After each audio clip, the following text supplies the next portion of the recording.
Good evening, everybody. A little bit not what you're expecting. I know, isn't it great? Anyway, welcome to the Thursday night segment of the Outer Realm. We, oh, hold on. I am totally being overrun by technology. Anyway, welcome officially to the Thursday night segment of the Outer Realm. We're broadcasting live on the United Public Radio Network, UFO Paranormal Radio Network, 105.3 from the Gulf Coast and 107.7 FM from New Orleans. We're fully sponsored by the amazing people over at Folgers Coffee who have been a part of our journey for the last few years. So thank you, Folgers. We couldn't or wouldn't want to do it without you. Also, thank you to Justin Snicker, aka Dr. Snick, the Sonic Surgeon, who is responsible for the intro that you normally hear. He's an award-winning composer of Halloween horror, sci-fi, and dark wave electronic music, which can be found on all of your favorite streaming platforms. Also, big thank you to Steve McGinnis, the artist behind the banners and logos here at the show. Check him out on Facebook and Instagram. Also specializes in the horror genre, but does phenomenal commission pieces. So, judging, of course, by this incredible video that you just saw, um, it is pretty fantastic, actually. Curse Waters, I have to say, I can't say enough good things about it. But I feel the same way about our guest this evening, Jason Hewlett, who's back in the Wayback Machine. It's been a while since he's been on, and so grateful to have him back on. He's going to be talking about his book, The Legend of Ogopogo, Canada's Loch Ness Monster from Small Town Monsters Publishing. And I have to say, I've read the book, can't say enough good things about it. I really can't. I'm going to basically post a picture, and I will eventually go in and add a link to Amazon or wherever Jason directs us, so you guys can go and check it out as well. So without further ado, Jason, hello. Hello, how are you? I'm well, thank you. A little bit of a mishap with the tech over there. It's like hearing things. Where is that coming from? So it was trying to play itself over for me again. So must know how much I love it. So that's good. I know, right? It's great. So, gosh, everybody in the chat room, you guys are filling up. Thank you so very much. It's just great to see all of you in here. Remember, we're on Roku TV tonight. We're on Rumble. We're on X. We are on 3 different YouTube channels, and we are on the Outer Realm Facebook page, to which this will disappear afterwards. And you're going to have to go to YouTube or to Rumble. So, yeah, that's right. Because Facebook doesn't deserve it. So I know, bit of a rant tonight. So, Jason, how are you? How are you? I'm good. I'm really good, thanks. Busy. Life keeps trucking along. But no, things are really good, actually. Thank you. How are you? I'm good. I've also super busy and God, trucking along, I guess, would be an understatement. I think I do a lack of sleep these days, but it's good. You know, you're breathing. Which means you're positive alive when you're breathing and upright. Yes, it's a good thing. It's a good thing. So you have this book that's out, and I'm going to present this. I'm going to bring it up on the screen for people to see it, because it's just, I was really, when I saw this come up on your feed, I'm like, oh, this is amazing. I love it. Isn't it a great cover too? Easton Hawke did the cover of it, and it's fantastic. It's great. And you know what it reminded me of right away is, have you ever seen the movie The Water Horse? Many years ago. Yeah. It's old, but as soon as I started, delving into Ogopogo, it was just like, oh my God, this is the Water Horse. This is great. But reading your book was just amazing, because you touch on so many things. And I love Ken Gerhardt. He's been on and just so reputable. I'm so glad that he collaborated with you and spoke to you about this too, because it just goes to show it's got a really long reach. It's not just here in Canada for us Canadians. No, and I think that's what's interesting about Ogopogo, because I know Loch Ness Monster gets all the press, right? Always, yeah. All the press. Which is, I've been there. It's amazing, and I love the Loch Ness Monster. Yeah. But Ogopogo is probably like the most documented lake monster of them all. Wow. When you go back into history and into the indigenous people that were there before, like there's been stories about Ogopogo, or as they like to call it, Nsnaha Itku, for thousands and thousands of years. Did you have to Um, practice for that? Because oh, honestly, I've I butchered it. couldn't. I tried. I think even in the documentary, I didn't quite get it right when I said it. Wow. It's like, I'm never gonna get this. Yeah. Oh, yeah. I mean, there's a lot to it. So that when you say the most documented, as in sightings and how long has this been going on? I don't know where you want to start. Do you want to start with what prompted you to write the book with personal experiences, or do you just want to get right into the meat and potatoes of what this is all about? I mean, we could start with, I guess, the writing of the book, which Yeah. came down to, with my previous publisher, who Pete Ran and I wrote 3 books for them. Wow. We had like one more book on the contract, which I always hate starting the story with that. And it kinda The so I need. had to write one more book, but Pete wasn't Yeah. really he had health issues at the time, so he wasn't Yeah. able to do it, so it was up to me to write something, and I live in Kamloops, British Columbia, which is 2 hours away from Kelowna, which is where Lake Okanagan is, and so Yes. I've grown up with the Ogopogo story. Right. When I was a kid, we would holiday in Kelowna a lot because it had really good shopping and restaurants and stuff, and it was closer than driving to Vancouver. And so I'd have to go like to Lake Okanagan in the park and look at the water for Ogopogo, and they have the statue The there. statue's cool. Yeah. Isn't it cool? It's awesome. Yeah. So I've just grown up with the story. I've grown up with the story. I have an uncle who believes he saw Ogopogo, even though he doesn't believe in paranormal stuff or anything like that, but he's Yeah. convinced he saw Ogopogo. And Yeah. so I thought, well, why not write a book about Ogopogo?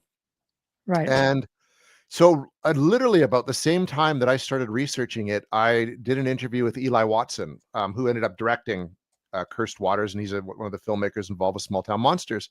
Right. And the STM team was coming up to Canada to work on a documentary on Bigfoot, which became On the Trail of Bigfoot: The Origin. And they were filming in Harrison Hot Springs, which is kind of where the birth of Sasquatch happened, like the Wow. name and stuff.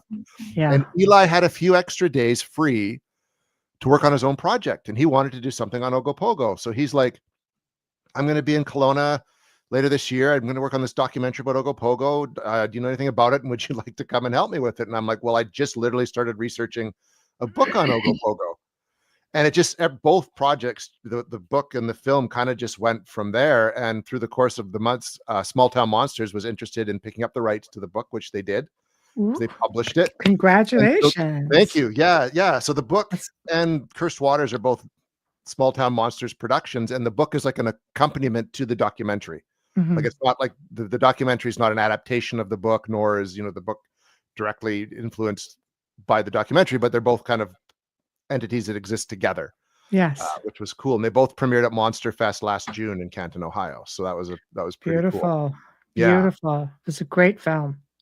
Thank you. Yeah, no, it's we had 2.5 days to make it. Which Eli and Well I always then, what joke, do you say to that? no pressure.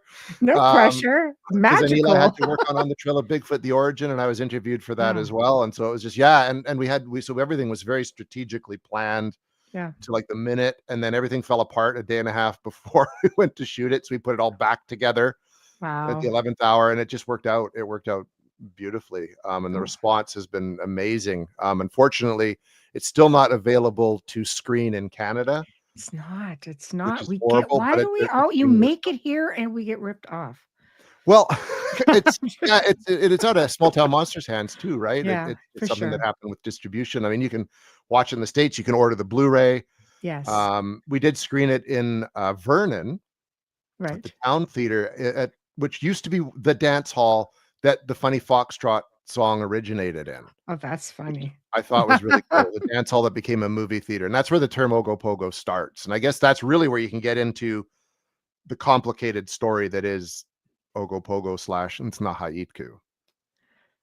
Honestly, I can't even say I've tried. You just rolls off your tongue. I'm just like, I don't know, yeah. Anyway, with that being said, 'cause I'm sure I'll hear you say that a few times during the night or evening. So before we get to that though, have you had any experiences yourself? Or No, I haven't. did you I have just fall not. in love with the legend or the mystery of it or Just fell in yeah, love with the legend, the mystery of it. I mean, when I first really heard about it, that's, I was also into Sasquatch, like monsters were cool, yeah. right? Yeah, of course. Shows like In Search of were around, Arthur C. Clarke's Mysterious World. So I Yes. heard about the Loch Ness Monster. And then when you sort of hear that you could have something like that that's 2 hours away from your home, it just becomes this captivating concept. Yes. And Kelowna really embraces it. It's a tourism draw for them. They make like postcards, they've children's books, stuffed animals, Wow. Ogopogo taxi company. You know, I mean, it's off the charts, But I'm really. glad because, it's a nice way for a community to benefit from its folklore. Huge, huge. I mean, for them to, I guess, acknowledge it for one, and then Yeah, yeah, that's really, it huge. brings people there specifically to look for Ogopogo, or just because they've heard the story and they want to see it. And it's a beautiful spot. Like the Okanagan Valley is a beautiful spot. It's got lots of wineries. It's got Mhm, a beautiful lake. Waterfront properties and marinas. Like it's an ideal place for, I guess, something kind of like this to exist. Really, in terms of tourism value mhm, to it. And if you mhm. talk about, because I messaged like Tourism Kelowna, they're one of the first people I messaged, and they said they didn't want to speak about it, but they directed me to West Bank First Nations, because they said it's really their thing, Oh, for lack of a better word, which I thought was pretty good to that's acknowledge. great. Oh, I think it's Um, wonderful. yeah, and then so I was able to connect with Coralie Miller of West Bank First Nations. Of course, she was interviewed in the documentary as well. But that's where I learned that like Ogopogo and Snaha are two completely different things. Ogopogo isn't even a real word. That's one of the most important things to point out. It was created for a dance hall song, the Funny Foxtrot. Yes. Um, and because it references a creature in the water, people just associated what people were seeing with this word Ogopogo. And that's where that Mm. came from. And in fact, the community of Vernon owned the copyright to the name Ogopogo until like 2 years ago, where they Mm. graciously, quote unquote, gave it back to the West Bank First Nations, who really weren't interested in the word at all, because It's the thought that that's not the counts. water spirit. Right. Right. Oh my god. Well, I just love the whole allure of it. I mind you, I love it because it's also so Canadian. And, Yes.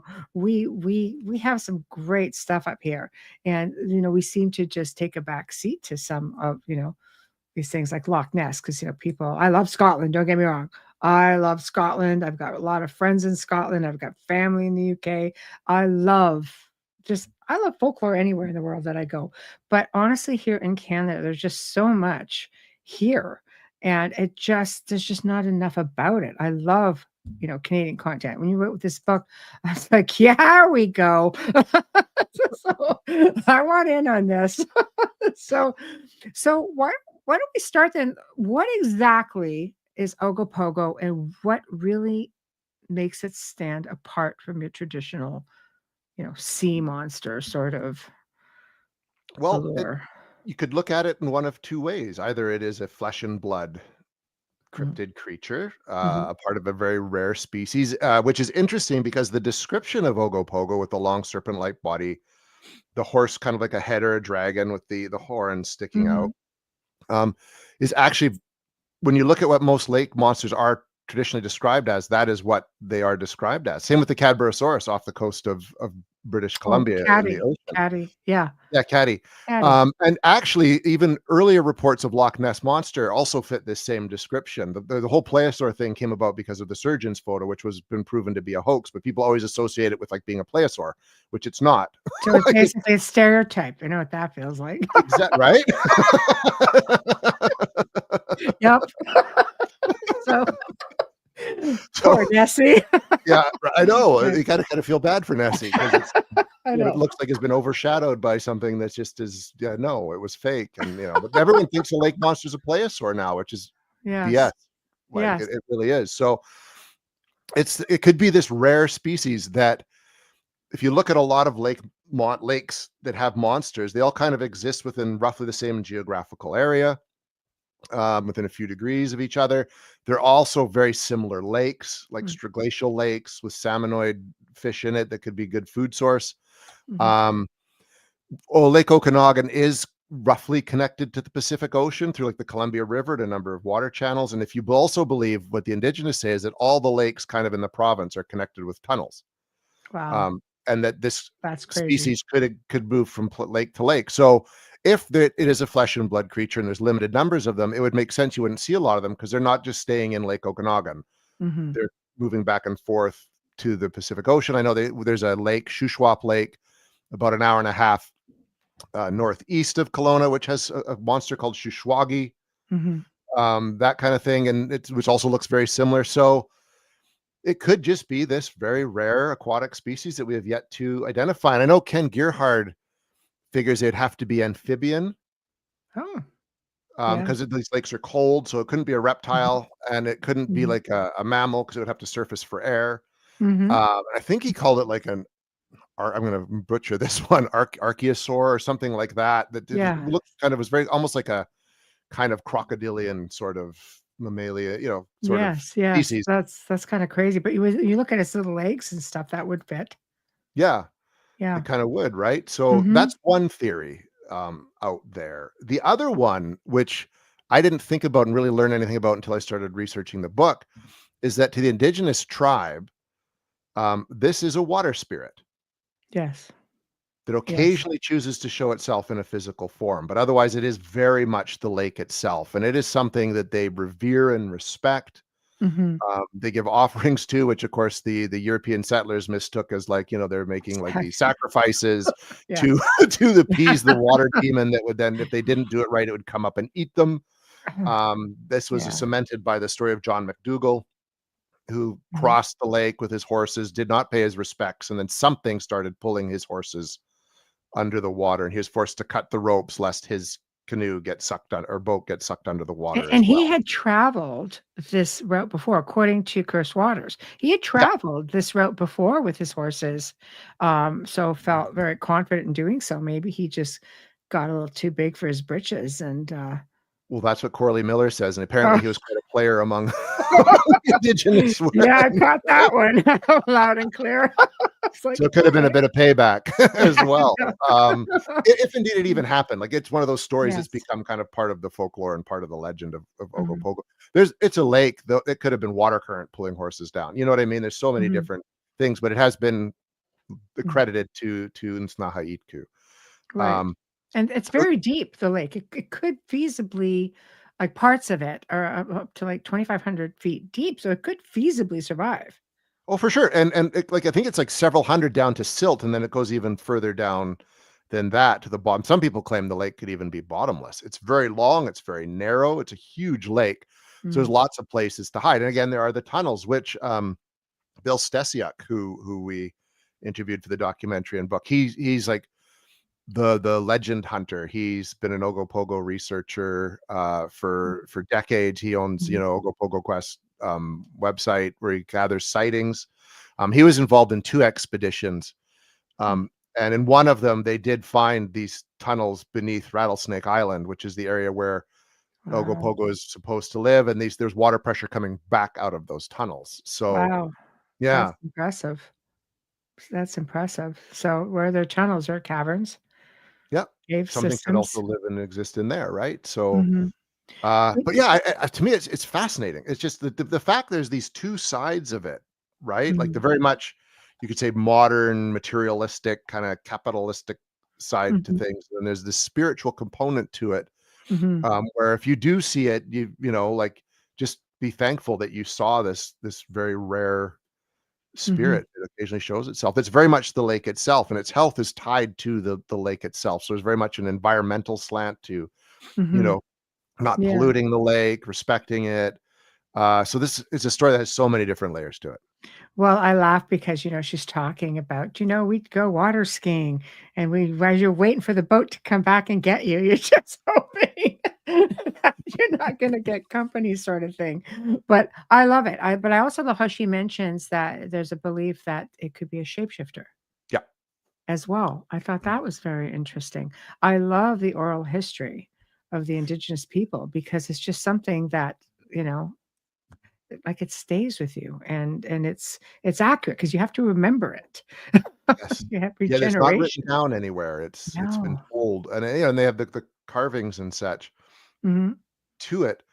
Um, but yeah, it's just it's a real to me, that part, it just took me completely by surprise. Like, and I should have known that, it's gonna be deep, that yes. yeah, that it's deep. And I mean, of course, people will say that, well, the indigenous people attach spirituality to every animal, so that's just them attaching. And that's an Mhm, argument John Kirk makes, who's a cryptozoologist up here in British Columbia, that mhm, but he also said that supports that it is this a real legitimate being as well, because they wouldn't just attach a spiritual meaning to something that didn't exist. So to them, It's even true. if it's a flesh and blood creature, it's been something that they've seen forever.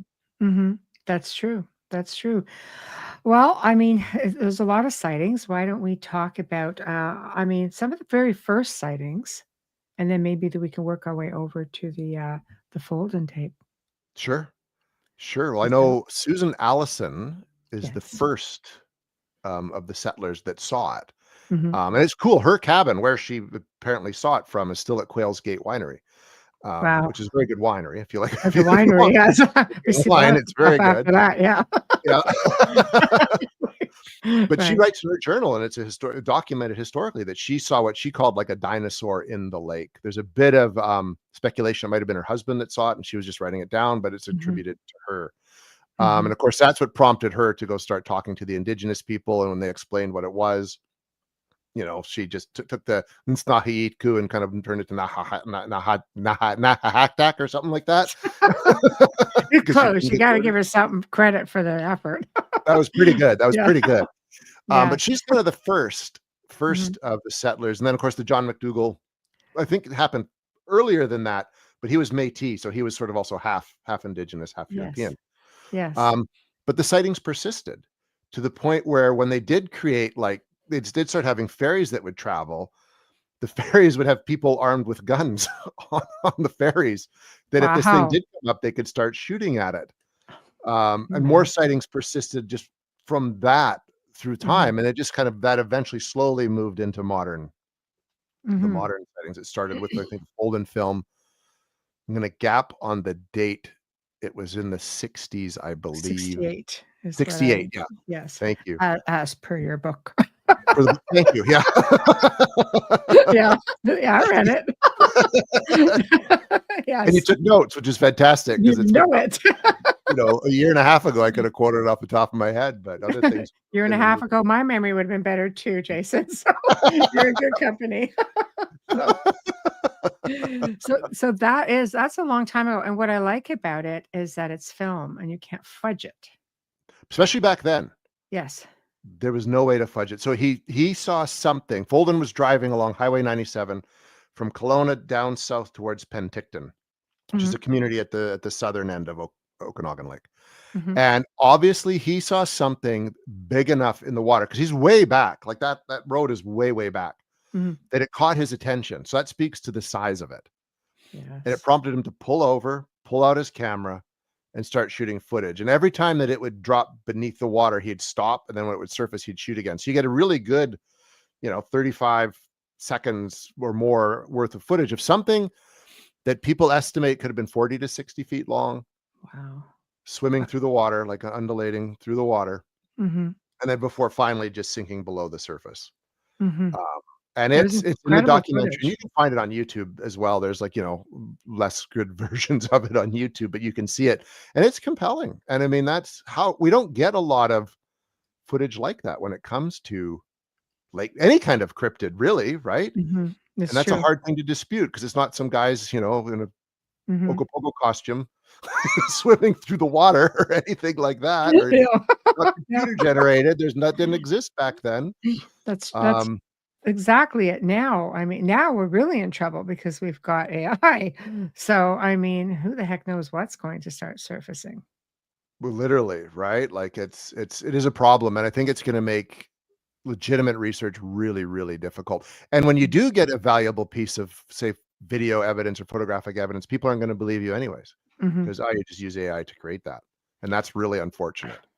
It's interesting to me because there's so many naysayers on many different levels, and when you have people who have obviously faith in the creator, you don't need to see the creator. You'll never see the creator, chances are, but we feel it, right? It's like Yes, within people. You don't need to be convinced of it. It's intertwined into your fiber. Even though chances are you are never going to see your creator until you get there, over the bridge, over the rainbow bridge, you know.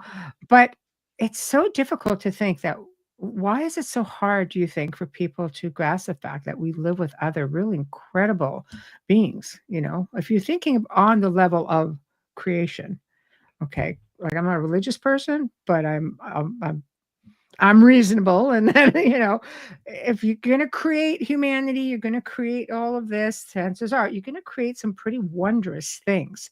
Why is it so hard, do you think, to just look at something like this and go, "Wow, that's crazy. It's incredible." It's like, I nope, think, I mean, it's kind of twofold. I think there was a time because people have been documenting this kind of stuff for like forever, long right? time. The Yes, Bible's got UFOs in it. you bet.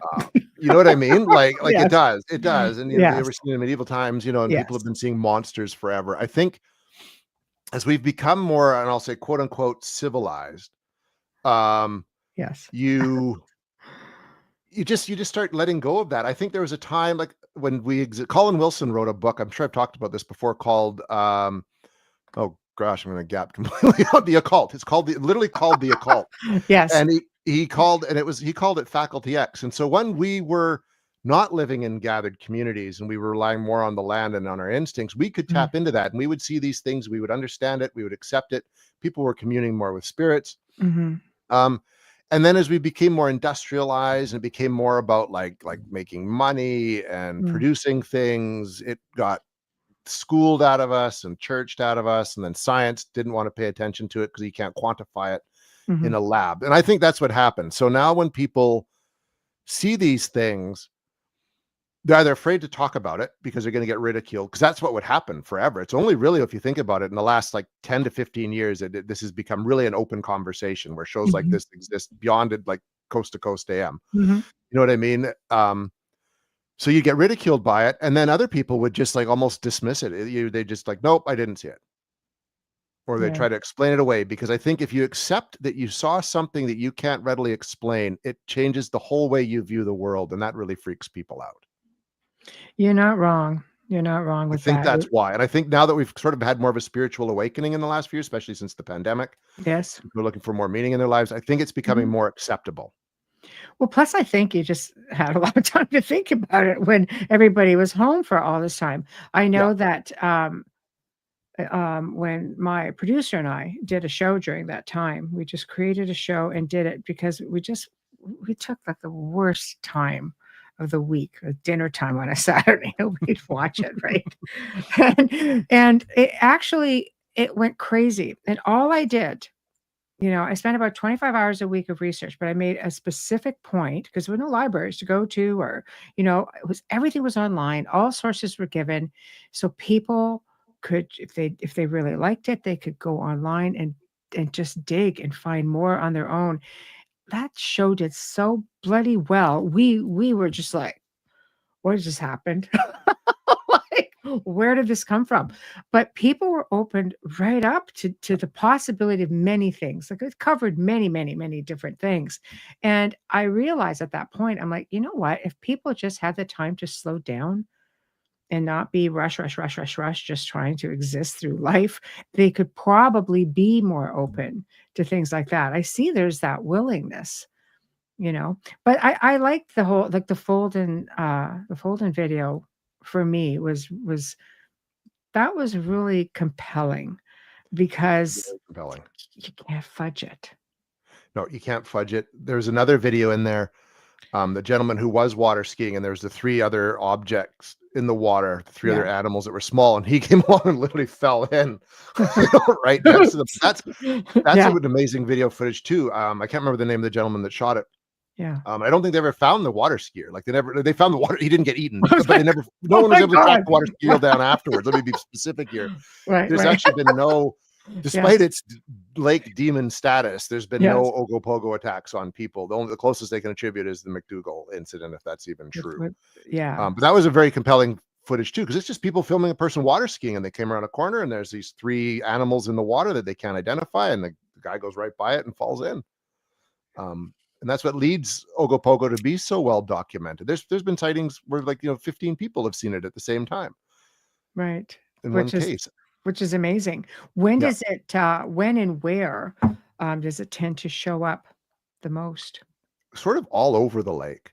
Okay. That's what's interesting. I mean, obviously, the bulk of the sightings are around Rattlesnake Island, which is towards Penticton at the southern end, because that is traditionally where it's supposed to live, Yes. according to the indigenous folklore, which I think is really cool. And I mean, and we went there. Yes. I was able to go there, which was I thought was really neat with Bill Stesiuk and see it. Yes. And I was someone like before writing the book, and I mentioned it, I think, in the opening. I was not really open to the idea of lake monsters. Like I was like, it's a lake, it's a limited body of water. Where could it exist? Yes. Blah blah blah. But as soon as you go on the water, Yeah. you change your perception. Because we were right at Rattlesnake Island, maybe like 20 feet from it, and the water in that area, and at Squally Point just drops completely off. Like there's like very little beach. It just like shoom, and you're in Hmm. 250 feet of water after like 3 steps. Hmm. Um, Yeah. Well, at Something least could have been down there when we were there. Like it could have. it could have. It could. Yeah, good thing you didn't fall in. So I was tempted to. I wanted to jump in and swim to Rattlesnake Island, but it didn't happen. I was I really didn't know disappointed. they would let you. Can you imagine? Oh my gosh. See that I know it's very cool. You mentioned in the video that the sighting when you're going back to I don't like to say infamous by any means, but there was a photo taken that has really had they've just torn it to bits, right? It's just craziness because they are, and again, the name eludes me. Well, that And was it's with Dale, the one that was Dale and Colleen took in Dale, October of yes, 2022. Yeah. yes, that, oh my God, that has taken some real hits. And I don't know, it looks pretty compelling. Well, and that's the thing. And this kind of goes back to what we were just talking about, where it's like someone presents something that is an incredible photo.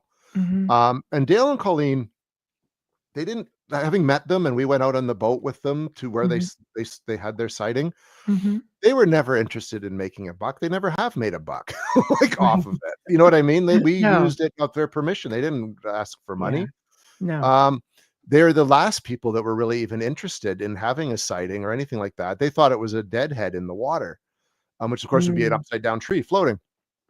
So they went back and they noticed that wasn't a deadhead, and Colleen shot the photo. But once you present that and it's in the news, well, people just automatically want to crap all over it, because there's no way that someone could have taken a picture, especially like people that weren't even really interested in the story. mhm, Like there's people that have been like diehard Ogopogo researchers for decades that have never mhm. got a compelling photograph, but these people just snap a picture. And I think that creates I'm just a gonna put the real picture up. nasty streak in people. You know what I mean? It does. I'm gonna put it up. I'm just gonna Yeah. put up like a Google search picture on it so people could just look at the different ones. But this is the one here that's I mean, it is compelling when you Well, it look at this is. thing. You know, I'm trying to It's get a and it's bigger about picture. they said it was about 3 feet across the head, if it Hold was the on. head. But you can see, like, Yeah. when you look at the statue, it's got like the little horns, which that's part of the Ogopogo statue, and we've got it on the cover of the book. Yes. It looks like a face with eyes. Yeah, So it's there it got that is. kind of horseish, dragonish head to it. It does. And who actually said that when they're looking at it, that it looked more like a, um, what the heck was it? Was it Oh, a a crab? crawfish. Crawfish. That's John Kirk. And there's no way that that's a Yeah. crawfish. Like, I crawfish don't look like that. I And mean, they're yeah, not 3 feet across either. Like, no I sh disrespect to Mr. Kirk, but I don't think so. Like, it just, Eli and it I, doesn't look like a no, floating crawfish, no. we're convinced. The same with, I think it was Carrick St. John, who's another cryptozoologist, looked at it, and feels it's compelling because he pointed out that you can see what looks like a neck, a long serpentine neck going Ye below it and into you the could water. see the white, a little bit Yeah, of a um, lighter color. lighter color right underneath it, And and it I wasn't have to moving, s it wasn't bobbing up and down. And no, we saw and driftwood out in the water the day we were there, and it's all bobbing up and down, right? Like, yes. Yes, exactly, and I just looked at it and kinda went, "Oh my god," but it reminded me I'm gonna put this up just because I want to people to see, the little horse thing, the little horns. There. yeah. It's a bit white here. I mean, it looks a little bit different, obviously, Oh, for sure. but I mean, I like that, this seems to be quite normal Yeah, with it a is. lot of that are seen.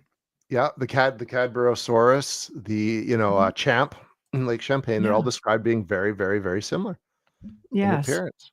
Yes. And whoever made that statue, that's pointed out too. I think it was Dale who actually pointed that out. That when you look at the statue in the park, that's what it looks like. And we even in the film Buddha, we have this picture of the statue, and we put up Dale and Colleen's picture next to it. It's Mhm.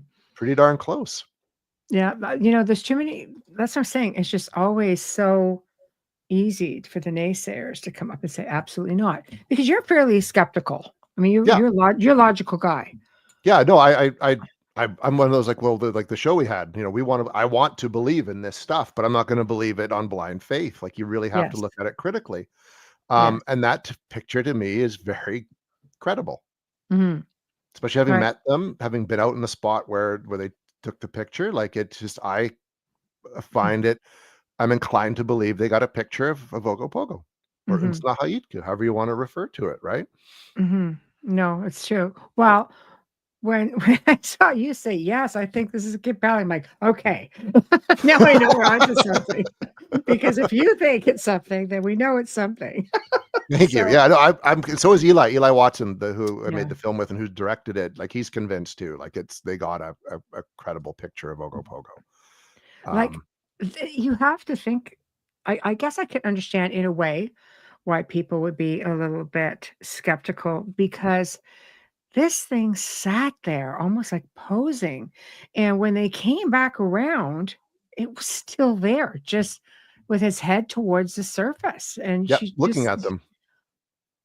like, that's almost unheard of. Well, and there's some Like, good was it theories behind sleeping? that. Like, Yeah, it's just October, there's no okay, other real boats on the water. okay, They were Dale and Colleen were in a sailboat without the engine running, so they're running on sail power, so it was making no noise. It right. was at the peak of the salmon run, which happens every year, so there would have been a lot of food. So it's probably a good time if you are a creature, you Mhm. would feel relatively safe coming up to feed. Then you see these people, and you just cut. They don't, but they're not really appearing threatening. So maybe you're just taking a look. Maybe I it was think full of maybe salmon and it was just napping. yeah, it could have been or sunning After a itself good because it was meal. in the sun. There's at least the water. Like Yeah, you don't know, yeah, right? And that's yeah, so it's sure it's one of those I think one in a bazillion shot chances of seeing it. you I'm sure if know it. people were on the lake more at night with flashlights, they might have a better chance of seeing something. Everyone seems to look at in the daytime, Mhm, but in the daytime in the summer, there's water mhm, skiers and jet skis and all sorts of stuff, and it's everything. chaos, right? Like Mhm, it's we were there in May doing mhm. filming, and it was very busy on the lake. So something Wow. if it's noisy, it's not going to be hanging out during the daytime on the water on the surface, but Mhm, in October, like late October, mhm. sunny day, no one really out, there's a greater chance of something showing up. It was just like a perfect event. Yeah. Wow, I love that. Oh, I have a question, which is was gonna lead to a series of my questions, so I'll just put it up here. Hi, Mark.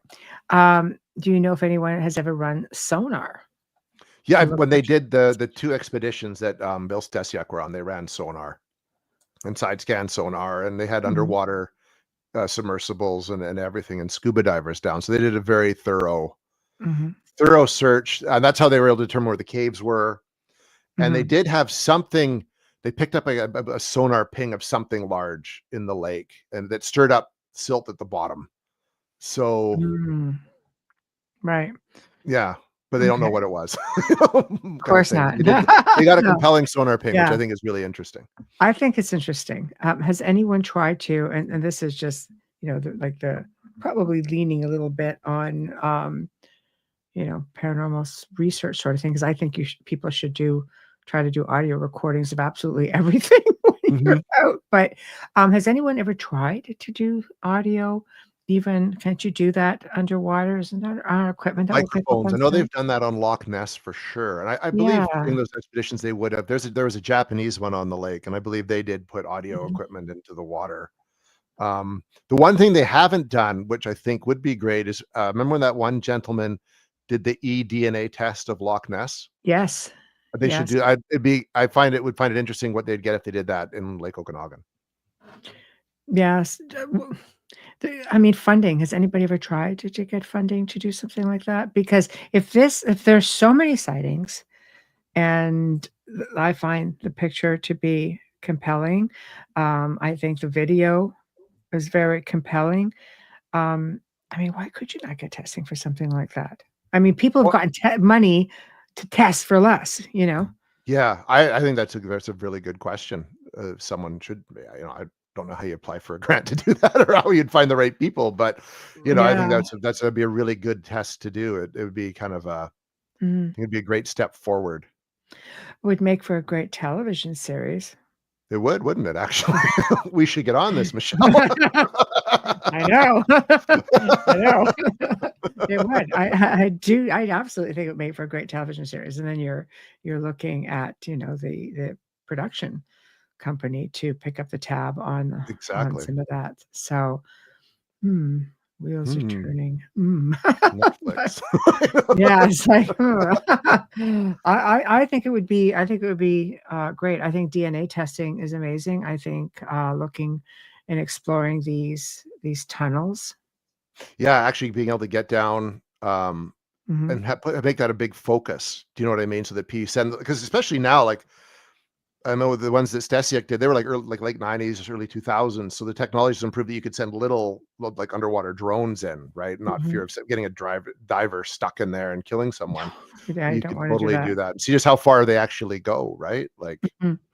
Well, I mean, if it opens up into something yeah, huge somewhere, under the island and somewhere, it would be interesting because at least you know where it would spend time. And do you know if there's more than one there? When these water skiers saw 3, three, yeah, and um there's been several sightings of like more than one and smaller ones and oh, larger ones. So there's definitely a population. I think that's the only way you could describe it. You couldn't say how yeah, many, but there's a population of these creatures out there.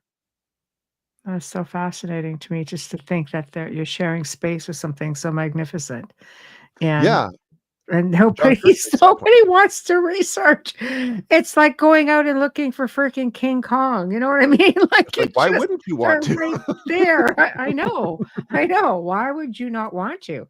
It just seems like you've got this fairly docile, there haven't been reports of any attacks per se. Mhm. It seems very, very docile, and the indigenous seem to think it's very, very docile, or at least unbothered. Yeah, But Wayne makes actually a really good comment. He says, keep in mind that animals that have no history of human violence towards them, they have an inherent curiosity regarding humans, especially if it's in a quiet settings. Example, penguins of Antarctica. for sure, and that would explain the Dale and Colleen's incident. The Yeah. if what they saw was curious about them as as Dale and Colleen was curious about what they were seeing in the water, right? Like, it's just one Mhm. of those things. If you're not I mean, if they had seen it and thrown something at it or tried to hit it with a paddle, that could have gone very different. You know what I mean? Maybe. S Oh, yeah, what is it? Let's poke it and see what it Yeah, that would be is. smart. Like, like It might make for some good footage, but, yeah. you know, No, thank yeah, you. interesting. So Kathy says, after we mentioned the TV series, "Don't ask the Smithsonian."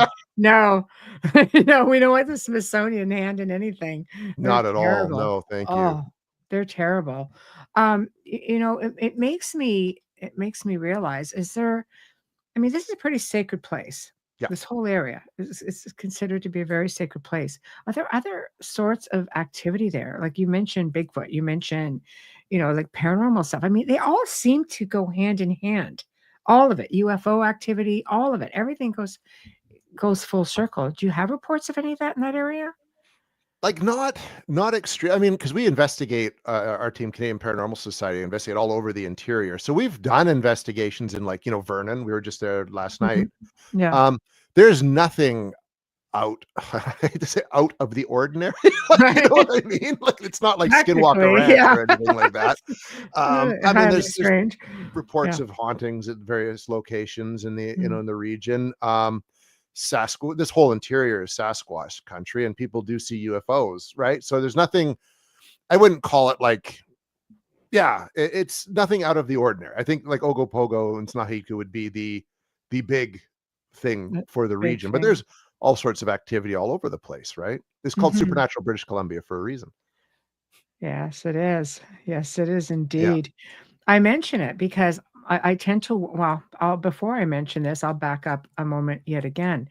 How does, um, the other life, what kind of other fish or such, aside from salmon, are found, or wildlife found primarily in and around the water? Like, how do you think there's a reaction from them when Ogopogo's around? That's a really good question. I don't know if anyone's really heavily looked into that. Like, you know Right. what I mean? I know that Yeah. it's a lake. It seems to be stocked as any lake would Sure. be. The salmon is the primary um, Food fish. source. People seem to say Yeah. that there's sturgeon in there, but other people say there's no sturgeon in Lake Okanagan, right? Yeah. Um, so yeah, there's Mm. been no, and it doesn't seem to be any great. Like whenever people see Ogopogo, it's not like suddenly there's like the birds go flying, like taking off, and No. fish people seem No. walking on No. the surface or anything like that. Mm. The Yeah. closest would be some of John Kirk's sightings where he said what it looked like when it would go under, there'd be like almost like an oily residue left on the surface. And they Mm. did find what looked like chewed up bits of fish and shrimp, almost like Yes. it was regurgitated out, but no actual sign of Ogopogo at that Mm. time. But they've speculated that maybe that was the Yes. it had ate and that's what it just left behind. I kind of wonder because sturgeon tend to be huge. Sturgeon can be very big. I mean, and Yeah, if are we looking you at could easily mistake Paradoria? them for a prehistoric monster. Like, Yes, yes, yeah. yes. Well, it's funny, my grandparents had an island on a place up in Northern Ontario, on a lake called Wanapate. Jacques Cousteau, actually. I remember stories of the locals there talking about how he came up to research it because they believed some parts of it were bottomless, and they had a tale of, an aquatic being that they called the monster. Okay.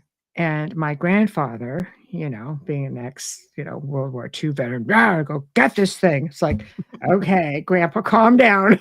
You know? So, and and honestly, he had fishing reels. I already thought this was me a thing, but the reels on these things were like cable, were this big on a Wow. handheld rod. I'm like, "You are going over, man." Like, this thing gets a hold of you. And it just for years and years, the local talked about something there, and Cousteau went out there and they tried to map the bottom of the water, and there were sections of it, that were, bottomless, and they had all these undertows, and, we thought, "Oh, God, it's a big sturgeon or something," and one time something came up beside his little boat, and you could see it had been clipped by motors and things like that, and he goes, "It was massive. This thing had to have been probably 20 feet long," and I'm thinking, "Oh," like he just gauging the size of his boat, Yeah. which was like probably like a 13, 14 foot. So he goes, "It was considerably longer than that." So I don't know, do sturgeons even get that big? Because this thing's 40 feet, you're talking. I don't think they get that big. Like that's the thing. I mean, Mm. a sturgeon could be 10 feet long, maybe a I little see. long. It's still big. I mean, it's It's big. this big. It could do some But major not 40 damage. feet long. Not 40 No. feet long, Well, and 20 even is 20 I is think would be stretching it. yeah. And one day this thing just ceased to be. That was it. It was just it, and people just stopped seeing it, stopped talking about it. So it's interesting to me. But there was also, again, why I mention it is because there was tons of UFO activity up there. And, it just seems to go hand in hand with these, you don't know. Is it flesh and blood? Or is it like the indigenous say? No, it's a spirit. Is it dimensional, interdimensional, multidimensional, multiverse? Like, who the heck knows? What are they really? But I always found that fascinating. So That is really interesting, especially because it stopped.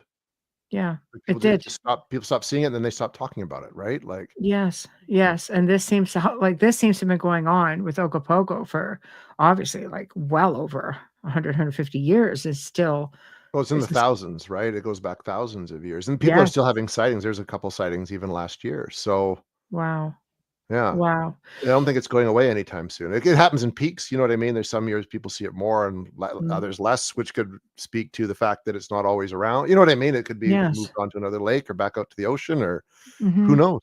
mhm. Have you mentioned Carl Sagan, and I find him I find him extremely interesting. I've always found, his work to be very interesting. Have you ever heard of the Order of the Dolphin? I have not actually. Carl Sagan and a bunch of other, scientists, created this group, and they say this was the birth of SETI.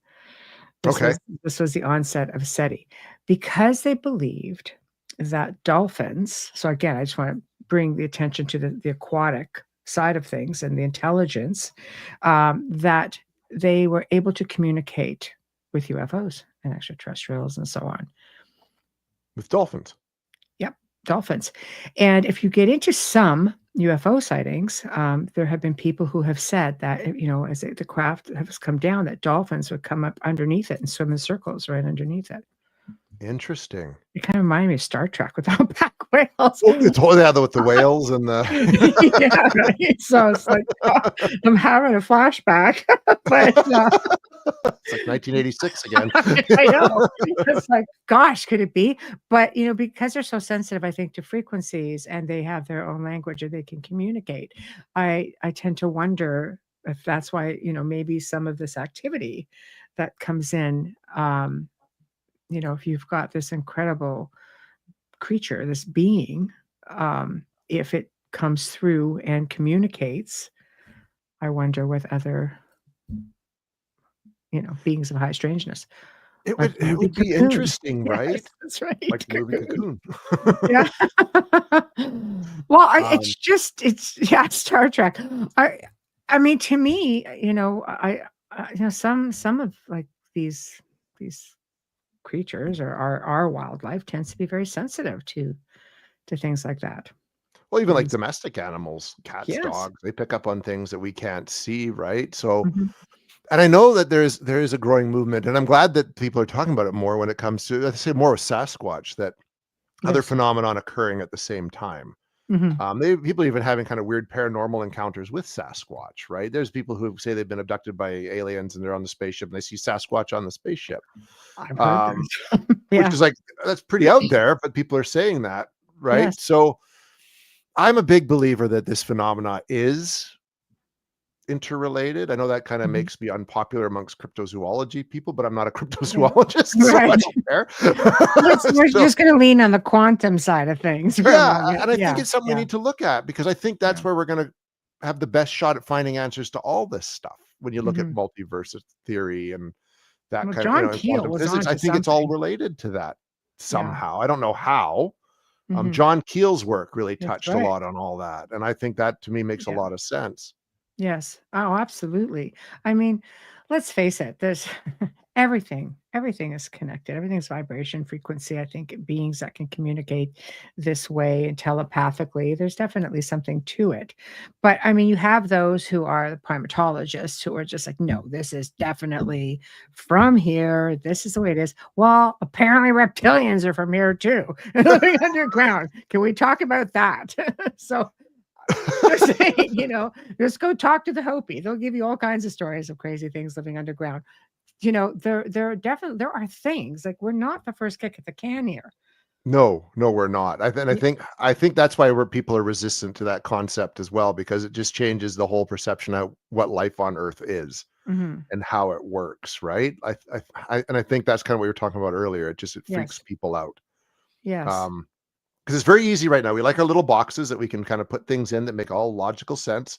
And Yes. so right now we've created a very orderly way of seeing the world, That's right. and how it works, That's right. right? Yeah. So forget it. We're not going to play around with that at all. I think that's where people get turned off. It's Yeah. funny how the people who seem most skeptical about things like Ogopogo Mhm. and whatnot are people who have never had an experience. Yeah. Or same with like ghosts. Like it's like, ghosts aren't real. Like, but they haven't been somewhere where something paranormal has happened. Or if they have, they've just said, no, that didn't happen. It's because it's all demons, Jason. It's all Don't get me started. But no, yes. no, It's but no, all demons. there are some faiths that believe strictly that, Oh, completely right. And people, even the early settlers, called Ogopogo a lake demon. Like right? that's literally the phrase that they called it, a lake demon. Yes. But I mean, I think you would associate serpents with that. People have forever because of how Yeah. the projection of what Lucifer was in the Bible, Exactly. right? And Yeah. etc. Exactly. Um, Meanwhile, they're these incredible beings of knowledge, messengers, and so on. If you delve into other ancient cultures and how they viewed, dragons or serpents, it's just more knowledge based. yeah. But we can't get Wizened, we like, it's conditioning. sort Yeah. of keeps us on, So now you got this big 40-footer just serpenting its way through the water. That's going to freak some people out. Oh, for sure. Especially because then I think that was kind of what I mean. There've been news stories about Ogopogo, you know what I mean? Like I was Mm, saying, and there was like the song, people are having sightings. But I think when that sort of started making rounds, that was like real photographic, photo video evidence. Like you said, it's mm, mind blowing to see that mhm, because those just didn't exist back then. mhm. No, That kind of 100%. footage, right? Like that'd be around the same time as the Patterson Gimlin was like late 60s as well, right? Yes. Yes, Which is a whole other exactly. topic. It Like we could get it into about it that, it but is, but it's not far off. I mean, when you look into different parts of the world, like, let's look at Alaska. Again, not super far from where you are. You're no, kinda not at like all, not at all. right? And they've got their stories and lore about sea monsters there and Bigfoot, like Sasquatch, UFOs, bases, triangles. I mean, you notice, like, when you look at stuff like this, they have the full gambit of, like, everything. Yeah. It's craziness. It's like, how you guys luck out with everything. I wonder too because those connections weren't made before. So do you think that that's Yeah. like people now just talking, like willing to kind of lump it all together Mhm. now, I whereas before they like to admit to seeing one thing was almost too much. You know what I mean? Like you talk about, I saw the Bigfoot, I saw the lake monster, or the UFO. all came out of the triangle. It all came out of the triangle, but I'm only going to mention one of them. You know what I I mean? know. So, but I'm willing to talk about all of it because Yeah, and let's Skinwalker not Ranch forget the is a TV show pyramid and too. popular now, Yeah, the right? pyramid Like, over there or 2. So, I yeah. know. It's a full gambit of everything, but I think it's like anything. Media has its place if it's done properly. People say, yeah, people who just never leave their sofas, like, they don't have they don't all have the privilege or the finances just to go out and explore all these incredible places, and they do it, basically just through what they see. And when you can watch a podcast, like even right now, you have people just, here in the stream, just connecting with one another and sharing of the sharing of ideas, I think is wonderful. And somebody who may not think to maybe ask the right questions that might lead them down that different path of discovery. Maybe people who have seen, the documentary and read your book might saying, you know what, it's doable to go to Kelowna and have a Mhm. sighting and maybe check it out. If you're a little bit closer, I'd do it. For Oh yeah, years no, since I've been it's out west. easy. I'd love to go back. Dave Schrader actually challenged me to go for a nighttime swim in Lake Okanagan to see if I see anything in the I lake. say do it. I'm just waiting for it to warm up, like, 'cause it's cold, like, I right know. now, Maybe invite Dave Schrader to join you. right? So, like, yeah. You know, I mean, safety in numbers, I say. Oh, for sure, yeah, and I'd want someone else around for sure. Well, somebody's got to film it. Yeah. Oh, but I do think it's really wonderful. It makes you wonder how many other areas that, Canada's loaded. I mean, loaded with lakes. We have so many lakes and dense forests and incredible, incredible places. What else is hiding in there? Yeah, and a lot of lakes in Canada have monster stories. They do. They actually they legitimately maybe not as well published as like say, Ogopogo or Champ or anything like that, but you hear But these stories are kind of also tourist places, right? yeah. Those yeah, Yeah, those are the tourist places, but there's yeah. little lakes where people maybe only have a handful of cabins where people have been seeing things, Mhm.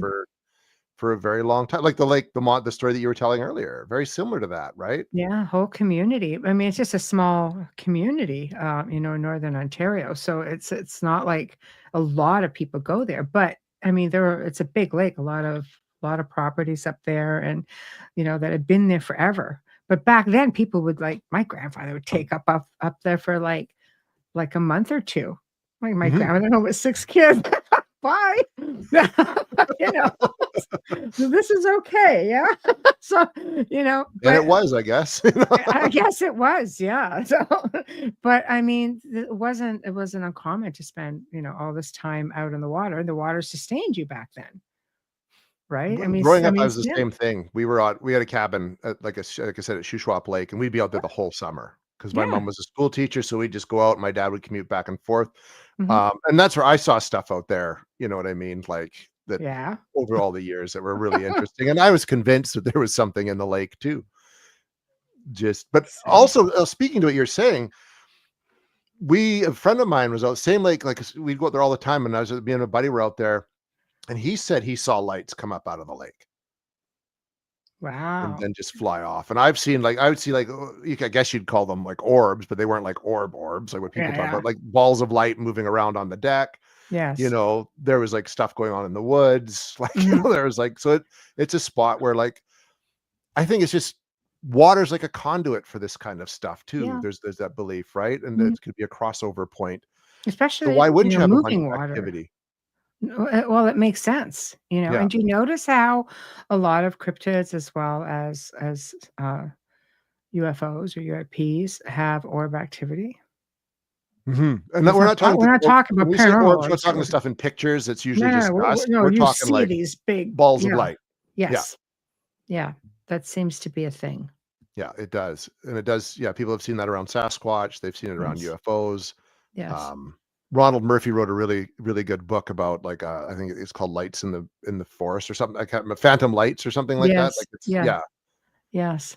It's crazy. They just seem to have a life of their own in the way that they behave, yeah. It's It's an just intelligence. It's behaving as with intelligence. That's the thing that's interesting. And that's like with all this stuff, mhm, including Ogopogo, there's an intelligence behind it. Like for mhm. something just to sit in the water and watch someone in a sailboat, right? Like it's scrutinizing and it's paying attention and it's probably determining whether you're a threat or not and Mhm. what it Well, wants to do. it's incredible to me that you have this immense, just amazing being. You have to look at it as anything other than being this incredible being, just examining you, being so close to you with such a gentle approach. It Mhm. sure goes against the narratives of the ancient sea mariners, the Oh, big Kraken time. and just gonna wipe you out and, it really goes against that narrative of the old lores. It all of them, like, if you look into the stories about, Cadborosaurus and Mhm. Champ and even Nessie, there's no real accounts of these things being aggressive towards people at all. Mhm. That's like some that horror movies wanna make it a big scary thing, you know what I mean? And things like that, but Yeah, narrative it's again. not. Yeah. Yeah, I know. None of Yeah, these things are. Even like, I mean, Sasquatch, you do have stories, like some really aggressive stories, which is, we're not yeah. talking Sasquatch, but that's something Well, where we can there talk seems to about be whatever both. you want, it's your show. So, I You know what I believe mean, though? But everything's connected, so, you know? yeah, but lake monsters typically aren't. Like, they aren't Yeah. you don't hear about pulling, eating people or pulling swimmers down or anything like No, that, like no, no. I think if you end up with anything with it's people panicking, yeah. like you make mention at one time where you were in the water and you thought something brushed up against your leg, Yeah, and so it could have been a fish, could have been, it's lake see, weed, it could have been. I was smart. I didn't swim in Lake Wanapitei. I remember those stories, but there was also a lot of bad currents and whirlpools. So For it's sure, just right? And that's yeah. just it. That could have been anything, but it just got me thinking, you know what I mean? Mhm, Thinking about the whole lake mhm, monster idea and the stories of Shuswagi and that lake and, Ogopogo, and mhm, that was an experience that stuck with me mhm. for whatever reason. Well, I mean, you little boy liked monsters. Oh, yeah. So Yeah, was there a yeah, I monster? There really a like monster, monsters. Still like right? monsters, yeah. Yeah. Well, I think do you find that maybe dealing in cryptids per se, and especially with so many sightings of Ogopogo, that it just seems a little bit more of a reality, potential reality happening as opposed to, let's say, the paranormal. I mean, paranormal is people see ghosts all the time. Other people see nothing, and other people, all the pareidolia. I mean, it's easy to see something that isn't there, and it doesn't matter what it is. But do you think that looking for something it's more tangible, let's say, like because there are so many Bigfoot sightings, there are so many sightings of Ogopogo, or this is because 'cause they're Canadian sea monsters, maybe that's why they're friendly, we're always friendly. Oh, yeah. Had to. Had No, to, no, it's sorry. true. We'd be and Yeah, polite, right? I'm being sorry, I didn't mean to polite, and bump our into you in the Ogopogo is water. polite too. Um, Yeah, he's got manners, he's a perfect gentleman. So, right? yeah, I think because it is supposed to be tangible, right? Like, so if it is flesh and blood, like, it is a tangible thing. Yeah. So it's something you can like, we have ways of determining whether a spirit's present or not. Yes. But either you see the monster or you don't. Mhm. I mean, people have mistaken stumps and bears for Sasquatch. That's fine, but That's and I interesting. guess you could misinterpret. There's I think I mentioned it, the person who believed they shot the video of Ogopogo and it turned out to be a beaver. And it was on Unsolved Mysteries. I remember watching that episode. But that's someone who's there's someone who's never been on a lake, clearly, Yeah. in Canada and The seen a beaver beaver to floating know on its what back. Yeah. Yeah. what that is. So that does Mm. happen. People do misinterpret things, but Mhm. um I think you've got a great when you have a sighting, you've got a greater chance of it being something tangible with when it comes to like a lake monster, especially if you're like clearly there's nothing else there. Mhm. Like, Mhm. like I people saying that Dale and Colleen took a picture of a dog swimming. Well, no, we were like, in the middle of the lake. That dog would have drowned by then. You know what I mean? And it's yeah. Yeah. They're resilient, but to a point, to a point, or a duck diving into like there's just like, thinking of all these other things. But no, that you rule everything else out. They saw something. And it would be the same with some of the stuff John Kirk says he saw. Mhm. He's a credible enough person. I believe he saw what he saw and he shot video of it that, which Mhm. we showed as well. And that's a very impressive video too that he shot. Yeah. Well, I mean, yet he's like all on about the crawfish. So it's like, There could be various reasons for that yeah, as far as I'm just, concerned. But yeah. I mean, I don't like to discount. I mean, people have different perceptions of yeah, what things are, and there's a reason for it, But I think that when you have the opportunity, I would love to see, oceanographers and such take a lot more interest. I mean, British Columbia has, like, being right on the Pacific like that. There's just so much potential for really good oceanographers and scientists to just come over. They're not that far from here. 3-hour drive. Yeah. It'd be a 3-hour drive. Yeah, Come up and look at it. charter a boat and I mean, they have the equipment. I don't think it would be, well, I mean, it's easy for me to say, it wouldn't be that expensive, but but I mean, I don't know if it's equipment, what it takes to get it out of there. But I mean, if you're looking for something tangible and you have people in a sailboat who can just get it so easily, go back and recreate it. Like, have these guys ever tried to go back and recreate it at the same time of year and just see if they could get another photo, or it was one shot deal we're That was happy with that? October 2022 that we Yeah, were there in May of 2023. I'm not sure if they have, I mean, they're regular sailors. So, I mean, they've been yeah, sailing on that lake for years and not seen anything. So wow. if they went back out in October, maybe they would. I should text them and ask them if they It'd be go. curiosity, like, have you ever Yeah. tried to go back and just go back to the spot? Because obviously, it was quite content in this location. It didn't seem bothered by them at all. It would be curious to see if they haven't, if they would consider doing it. Maybe you Yeah. need to And go for a little, like, sailboat ride, Jason, and just yeah, see go if they back out wanna. with them and just sit Yeah, there and wait, right? And just see what yeah, you see. mhm. I don't know. I personally think it's a grand idea, I think but, it's fantastic too. yeah. And I think it'd almost be worth putting out a challenge to people like scientists. So why don't you just go and spend Mm, some time on the mhm. lake with all Well, your equipment and just to see, right? There hasn't been an expedition for a good long time. Like, mhm. Well, apparently, yeah. I mean, apparently, though, they just now everything costs so much more money than it yeah, did back then as well. Maybe we just have to rely, maybe here's how you do it. Maybe we just need to rely on researchers such as yourself and Eli and just put it out there and saying, look, we want to maybe do an edit on this documentary, do another documentary, maybe just we want to do this, we want to test it. People have all kinds of equipment out there. And you yes, they might do. be surprised as to how many people actually come forward and say, we want to try, but under Yeah, controlled conditions. controlled conditions, in the interest strictly of seeing what evidence we could get. Mhm. We're not Yeah. hunting this thing. We're not Mm. trying. It's even protected by Greenpeace, and the province has said you're not allowed to hunt it or hurt it. That's actually written in law. So we're Right. just there That's to great. document whatever we can see. That's great. Wow, I didn't know that. That's Yeah, fantastic. yeah, they totally have. Like, it's illegal to hunt, harm, or shoot in any way Ogopogo. Wow. Yeah. Wow. Well, it's pretty bad. You have to actually put that in writing somewhere to make sure that Well, because nobody you know has. some dumbass is going to try to do something with I it. You know know. what I mean? I'm Like, glad you said it, not me. well, they will though. That's the thing, right? Well, we'll prove once and for all. I'm going to shoot it and drag its carcass on the shore. Like, come on.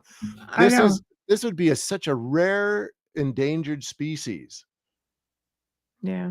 Like, you want to respect it and just leave it be. Like, Mhm. I think we forget that when we go looking for these kind of things, that it is, if Mhm. it is this animal, it is a rare, extremely rare, possibly on the bridge of becoming extinct species. You want to preserve it as best you can Mhm. and let You it do. thrive. You do. But you have to have a healthy respect for life Yeah. I don't to know if we to have that as our species has that anymore. You know what I I know. mean? As much. No, I mean, there are some great people out there, but like you say, then you've got these other people who are on this quest to prove. I mean, you see it with Bigfoot all the time. They Mhm. go out and shoot this thing. What for? But I think there are actually some states where it is illegal. Like if you kill them, it's like murder. You get charged Yeah, for.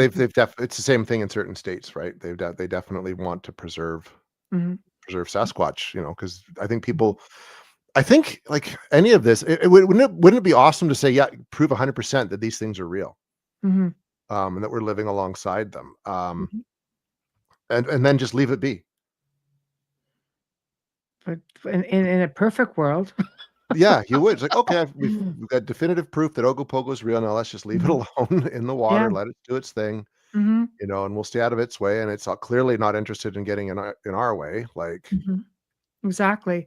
So, do you know, in the lake, do they lead to other does it lead to other lakes? Are there waterways that takes you out to the ocean per se, or is it it does, anybody yeah. else off? So Lake Okanagan, if you go down towards Penticton, there's kind of like a canal that goes to Skaha Lake, and then that leads to a river that leads to the Columbia River that goes out into the Pacific Ocean.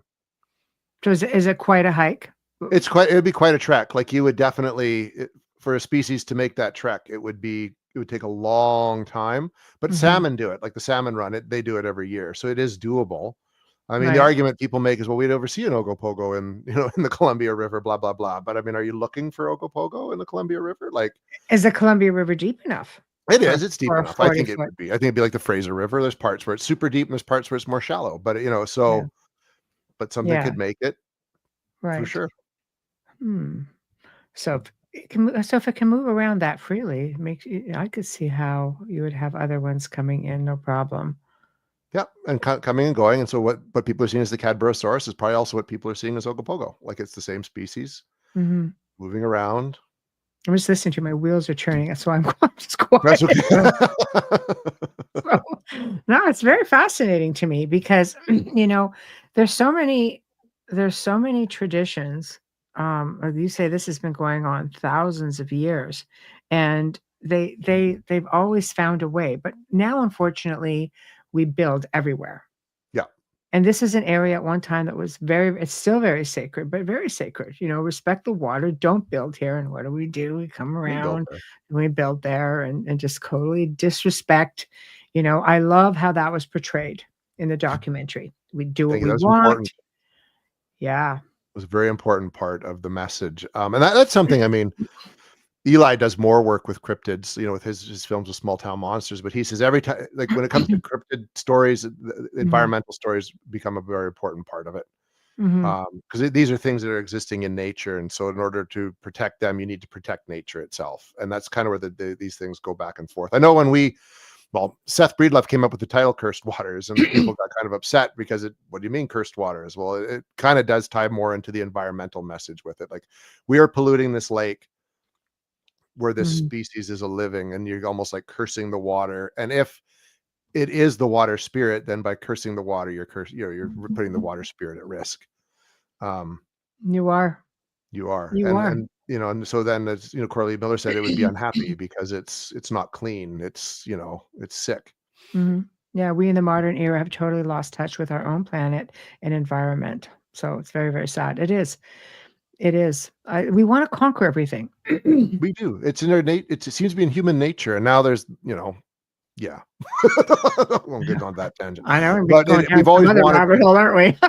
But Yeah. but every time we try to conquer nature, it makes a folly of us. That's the thing.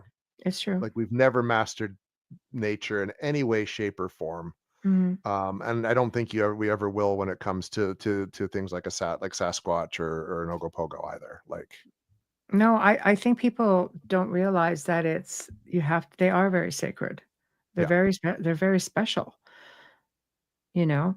I mean, have you heard of Ron Moorhead? You must have yep, heard of Ron of Moorhead. course, yeah, The Sierra Sounds. I love his approach on everything. He's such a gentle individual. It's just no wonder that he has the experiences that he yeah. has, you know? I mean, they're brilliant. You know, I have an elderly friend of mine who does a lot of energy work, and he's done incredible work with Sasquatch and Bigfoot. Totally can communicate and, this whole telepathic thing, and this guy is like he's elderly, and he's just like, "Well, because I'm not like everybody else," and he's really not. No, I think when like there's a common thing when you do, because I've begun working on a Bigfoot documentary. Mhm. Um, they wanted me to go out on an expedition by myself, which okay, fine, like I will, but Count me in, y- alright. you Yeah, don't find Sasquatch by looking for it. So my plan, and this is what everyone says who has an experience, just go camp, yeah. light your fire, just sit there, stare at the moon, eat, and if something Just happens, just you can set up your trail cams and stuff like that and audio yeah, equipment, but yeah, you can't like treat it like you're going hunting moose. Like people have their experiences when they're just sort of relaxing and chilling out yes. So do you in the think, woods. a telepathic thing, and I wonder if this would work with Ogopogo as well? That is a really good question. Obviously with the indigenous people, I think they did communicate in their own way Yeah. spiritually. I wouldn't say with telepathy, but I think it was more spiritual in nature. And I know the closest things I've had to Sasquatch experience would have been done more on, I think, the quantum, Yes, like the pure frequency level, like the yes, something letting me know it was there and I'd be feeling it and the need to get out of there. You know what I mean? Like I think yes. The fight that's or the flight kicks in, and that's kicks it. in big time, and it was like I'm Yeah, getting out. So yeah, yeah, I think that would be the same in terms of communicating, say, with an Ogopogo. yes. Well, I mean, they manage it, we had a lot of, I mean, the ancients always seemed to have a way to do this because they had a healthy respect. We all need to follow the ways of the indigenous. I completely agree I with agree. that. But I do believe that we can telepathically communicate with these beings, and you look at the size of Ogopogo, and you try you have to realize that people might look at that and go, "Oh, come on." Okay, you can't communicate like that, but because 'cause you're just this little wee little bitty person. But I think you could do it, and I'd be curious to see if anybody has ever tried, aside Yeah. from the indigenous. Like, now you wanna make a connection? That's your next mission, Jason. Get on that sailboat. Have to figure out how to do that stuff first. I know. You get on that sailboat, get your But team in place, get your camera ready, and just, zen I'm out. going to will it to the surface. Why not? Well, like Why not? when you look at Colleen's story too, because I don't know if you remember that, she talked about in the documentary, and it comes up in the book that like her mother Mm, had just died and she mhm. didn't want to go sailing on that October day that she saw it, but she sort of put it out to the universe that give me something to forget, to just stop thinking about my mom for a while. Yes, And she has that experience. it was great. Like that's a pretty interesting little spiritual hook to that whole experience. Well, it is because I love the comment, "God gives you big." Yeah. Like, you're not getting bigger than that, that's for sure. But No, but it I think that's was. really neat that that happened, It like that's you can't just shrug that You off. can't, I you don't think can't. so. See, it's one thing to look at the photograph, but when you look at the whole package, everything together, the fact that these people were there and that it was so calm and the spiritual message and everything, it's like the perfect storm of an ideal situation, Yeah.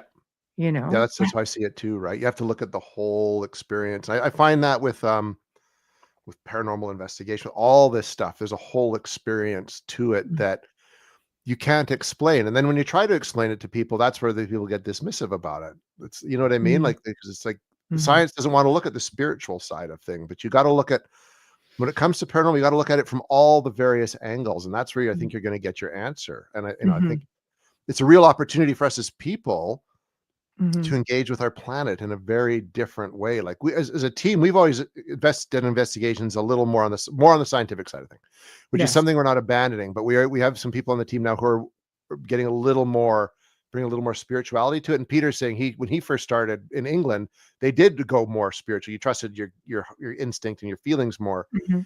And we're Mhm. trying to do that now too, with the scientific method also applied to it. And we've had some Mhm. really interesting experiences lately that way.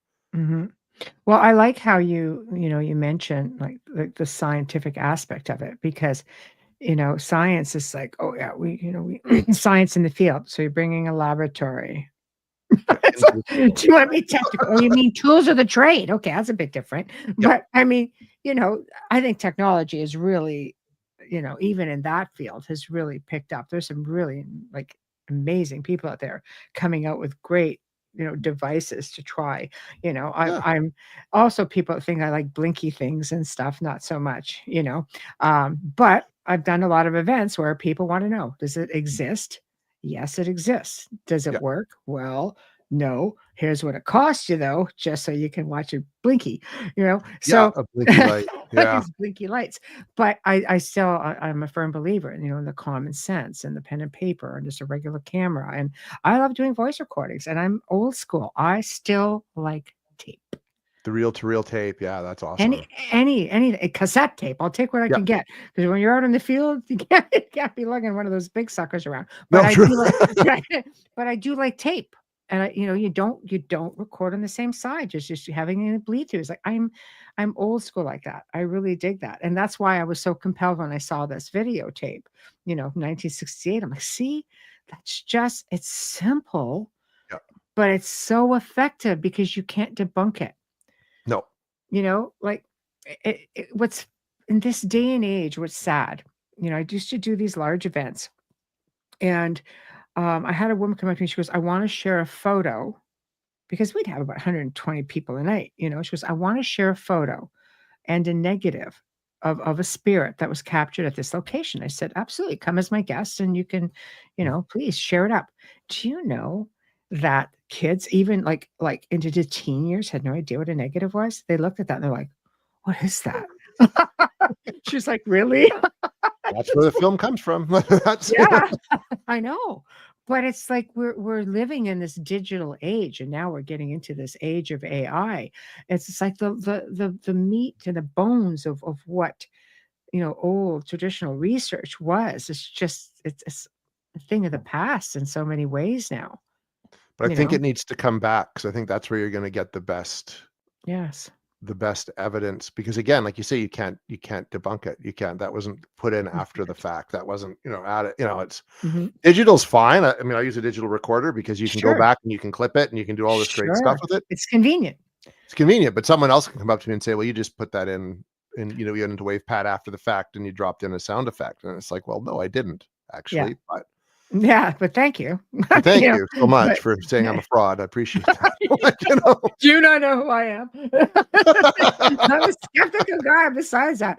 So I know but that is, I think, what we are going to be seeing more and more of. And I think moving forward, and I mean, I would love to see, the full on research go on with Ogopogo. It's an incredible story. And when you see that photo, you realize that you see the gentleness about it. And I think people could look at that, but the being so conditioned to believing that this isn't even a thing, Yeah. so it takes away from could be really a magical moment for some people who have been looking their whole lives for some kind of definitive as you can get, enough definitive to make you want to go in. There's so many little blips of Yeah. information there to make you want to go in and actually find the definitive. Yeah. Well, I know Eli and we scrutinized that photo and we agonized over that photo. And in the end, we came to the conclusion that we believe they took a picture of Ogopogo. Probably one of the more compelling pictures that's ever been taken of it. I agree. Um, and I I'm agree. sure that irks people who have been trying to get photographic evidence forever. You know what I Yeah. mean? And Yes. a couple of people on a sailboat got it. Yes. I think that's where some of that animosity comes from, and the naysaying. That's just, it's my opinion. Mm.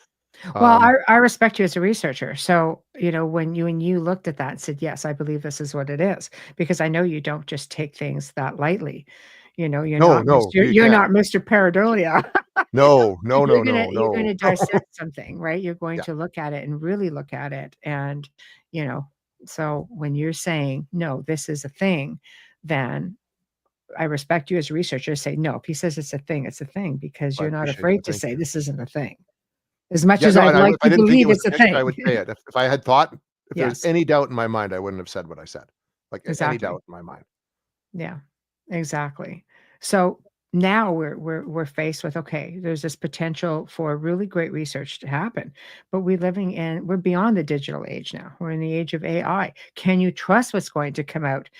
Somebody out there is going to want to top that picture. Oh, for sure. Yeah. And and that video, and are you going to be able, how are you going to be able to even trust it now? Like, how do you filter through that as a researcher and a filmmaker? So carefully. Like that's the thing. It makes it You like sound so exasperated there for a minute. I am. Well, I'm just saying I watched a YouTube video today that was Yeah. entirely created with AI and it was very convincing to me. It was just like a Wow. BS comedy thing, but I'm like, wait a minute. Like that's Yeah. and so it That's makes you pause. Like I think it's where you had your integrity, our integrity as investigators now matters more now than it ever has, I think. Mhm, Um, to kind of, I'm not big on like I've got to go out and make a name for myself, but if my work is important, so I've got to mhm, be very careful what I present and how I present it, and make sure mhm. it Yes. stands up to scrutiny, right? And I think Mhm, that's the only way. And then when stuff does come out, you've got to put it to the test, like every little bit of mhm, footage that comes forward, you have to kind of really scrutinize it. And if you mhm. can, like run it through, I don't know what they do, the accuracy, the tests for Yes. accuracy, that kind of thing, right? It used to be before you had to look for like the zipper on the the ape costume, and that was it. Or it It was was so really easy suited, back then. or Yeah, someone making a yeah. foam latex model of a plesiosaur and putting it in Loch Ness. Like I know. it's way The beyond that tin now. pie I plate mean, from from the yeah, tree. Yes, yeah. I know. It's pretty bad, it shows your age a little bit when you actually remember stuff like that. I But do though. I know, same. Simpler Same. times. Yes, Um, yes. I think it's gonna make our job a lot harder to be taken seriously. I think that's what it's gonna come down to, and we just have to really be extra careful in our investigative methods and our filming methods, Mhm. and just make sure there's not, if we get something that it'll hold up, like, Yeah. against the other fake stuff Mm. or AI stuff. But even then, I think it's gonna be an uphill battle convincing people that a picture we took or a piece of video footage we took is real, unless maybe we do Mhm. rely more on get back to shooting on film, you know Mhm. what I mean? And doing, like, tape and things like that. I'd love to see it go back to old school. I think, and maybe as researchers, that's what we have to start leaning on, no matter what you're researching. I mean, maybe we need to go back old school, go out there and find all these old cameras and just keep it simple. Because I mean, let's face it, right now, what drives people? Media drives people. Mhm. And I don't think, well, I know, you know, I have filmed with some great people, and I have filmed with some people that are questionable, and they don't necessarily do their homework on, you know, on the research. Because it's about the ratings. Yeah. Show us what you have, and I think in a way that's like a double-edged sword because now you're being hindered by that. So how many people are going to go out for that magical shot? Because we have media now that has become so comfortable with saying, "Hey, if you have something, just email us and we're going to put you Oh, on a paranormal show." caught on camera or something Hello, like you that, took right? the words right out of my mouth. See, Yeah. you can say things that I can't I've say watched because you're that the guest. show I know. in a And hotel room when I had nothing else to do. right, I dig the show, I dig the show, it's got some cool stuff, some It people get does. really great stuff, but I think it's shows like that, for example, that are going to draw in a whole other genre of people with respect to, us filmmakers or they're going to have to start being more diligent about some of the information or some of the stuff they're looking at. There was one I saw, it was, a haunting at this ranch house, and, Kieran O'Keefe was on it. He was really said he Yes. was really excited because he goes, Yeah. "This is either the most elaborate hoax I've ever seen, or they've Yeah. captured the most compelling evidence I of a know. haunting ever," because it had everything you'd want from a haunting. Yeah. But see, he's logical too, like He's yourself. super Like he's logical. just I think he leaned exactly. it towards it being a hoax in the end, but it was because it was Yeah. just too much. It was too I mean, Yeah. I would make a case study out of that house. I'd buy it off the people and kick them out and stay there for the rest of my life and just document it if it was that active. You know what I mean? Like it was Yes. too much. But I think Yes. that's the risk because people now will want to be on a show like that. So they're going to make this stuff up to be that Mhm. interesting where it will get on television. I won't say these kind of places don't exist. I mean, I've Oh, they do investigated for sure. great places. I mean, we've had a place that was ridiculously haunted, you know, but you would have to be camped out like 24/7 just for some random event to happen. It'd be a good one, but Yep. it's not going to happen the way like you can't just sit there and it's not like a circus act. No, it's not. We go to Gooding, Idaho, where there's a tuberculosis clinic, and we Mhm. will spend 5 full days, 24/7 there hanging out, and See? we get amazing stuff, but we're living there. Like, Exactly. that's how you get it, Exactly. you Yeah. know? And people will say, "Have you ever had experience at the house?" All the time. But it's when you least expect it. I'm not Yeah. sitting with the camera going, "All right." You know, Now it's I'll time. I'll Go I'll jump walk into for the me. house, the door will swing open, and I'm like, "Hello?" You know? So this house is quiet. I sold that house. This house is quiet. I like it. I Yeah, like it. It's a welcome change because, you live in a highly active location. It gets to be a bit much. But, they can, yes. It wears you you know, out really quick. it does. It Yeah. does. But, I'm so glad that you just came on and talked about this because it was such I enjoyed the book so much, Thank you. honestly. Thank you so much. Yeah, I can't tell you. You covered pretty much everything. You covered your bases. I love the experiences. I love everyone you talked to. And then, of course, when I saw Chris Waters, I'm like, okay, see right here. Yeah. It's like a perfect handbook to go with this documentary.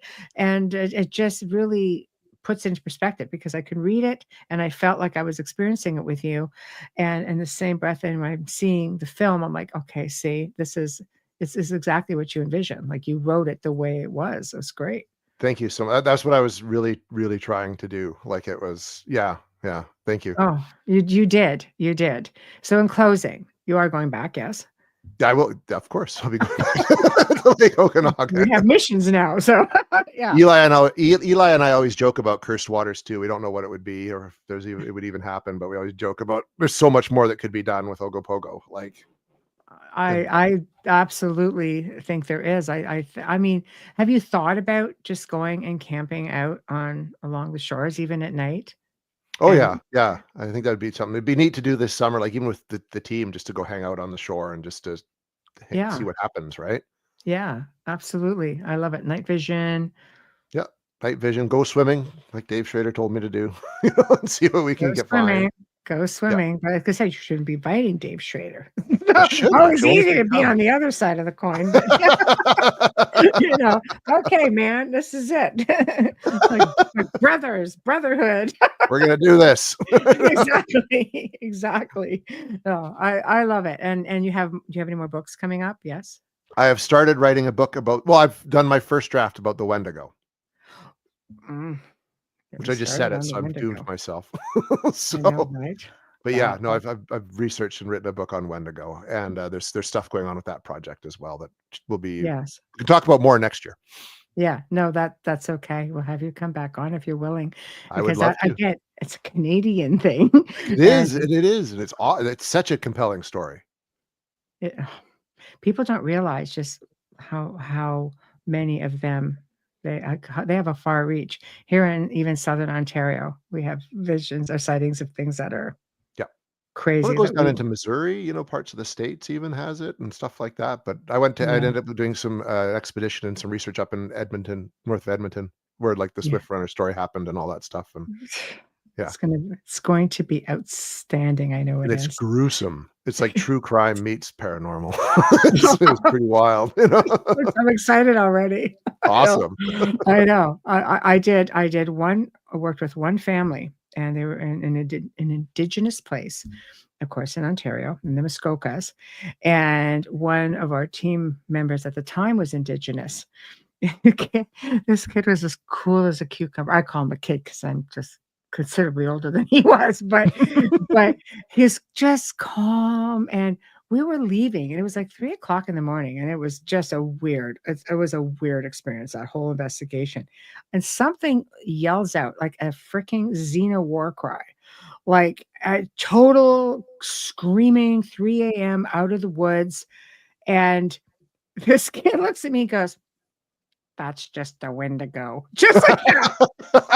And I'm like, just like that, is it? It's just the Wendigo, huh? That's just, but it's the voice. "That's just a Wendigo." And I'm like, "Get a car. We're going right now." We are leaving. Exactly. Exit stage. Exit stage left. That's it.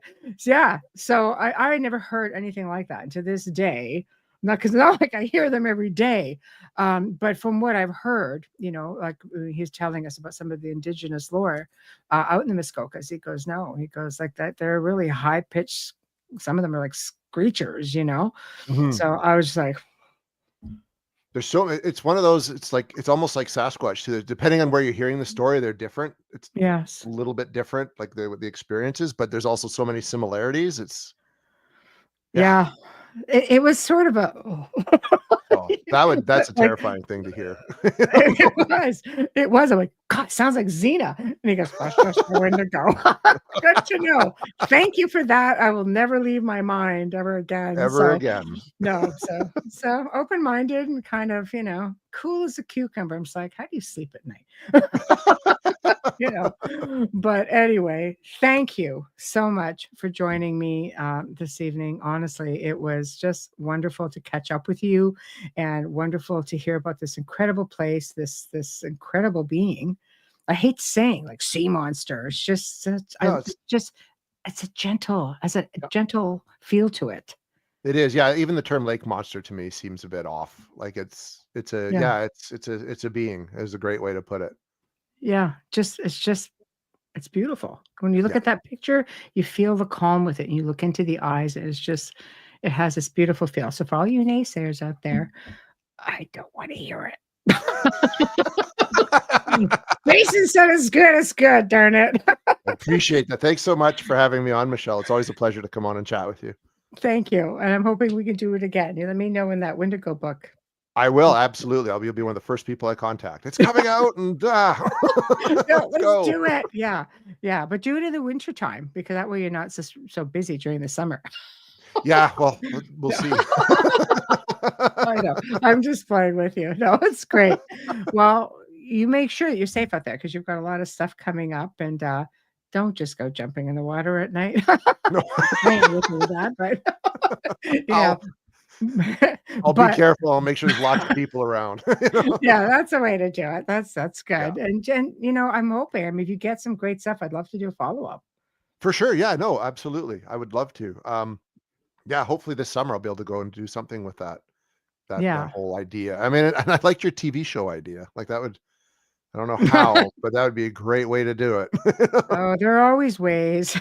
There's always ways. It just takes the right people. That's what I'm saying. Like you get things, and you're coming up with tidbits of stuff, and you put that all together. It's amazing what you can get done with there. In fact, now when you've got platforms like Netflix and Amazon, for example, you don't even have to be like a big, huge production company anymore. You get more coverage on these platforms. You do. You know, You but do actually. Yeah. You just need to have the right connection to make that to you get to one do. of them, and then boom, can take off. You do. You do. I'll put some feelers out. Happy to do that. Perfect. Thank you so much. You're welcome. No promises, but I know people. Yeah, I think it would be a wonderful story. I think it'd be a wonderful series, because when you're out there, if you're staying out there, living out there, even if you decide, okay, we're going to do this, and we're just going to go and spend the summer, and you just the day-to-day activity of the research of it, to me, would be quite interesting. I think so too, right? And that's something that I think gets lost in some of these shows. Like there's a process to this when you're doing it. And then we tried that with We Want to Believe. We wanted to show the process. Yes. If you get something, that's just icing on the cake, right? But it's showing the way that these really go down, these investigations. I think that'd be great for something like an Ogopogo I expedition can. as well. Oh yeah. Just have a vision of you out on the boat at night in the water, just waiting.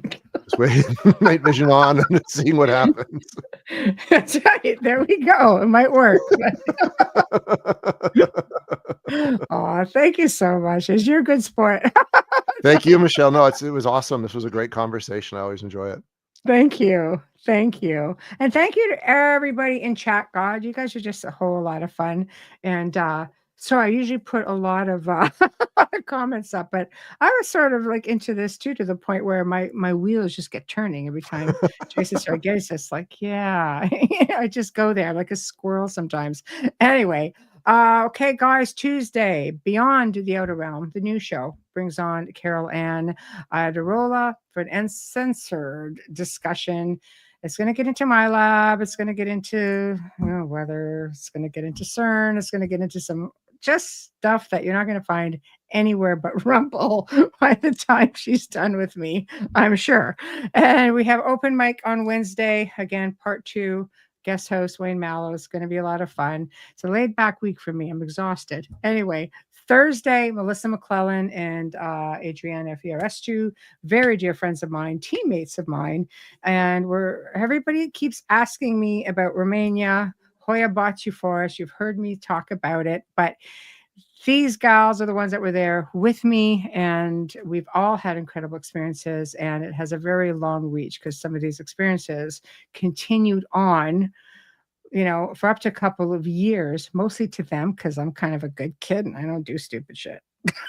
So, it kind of went in a whole other direction. Anyway, it was a lot to talk about, And I think they're going to bring some photos and, because I can never find anything, and some recordings and things like that. So it's another example of having a healthy respect for nature.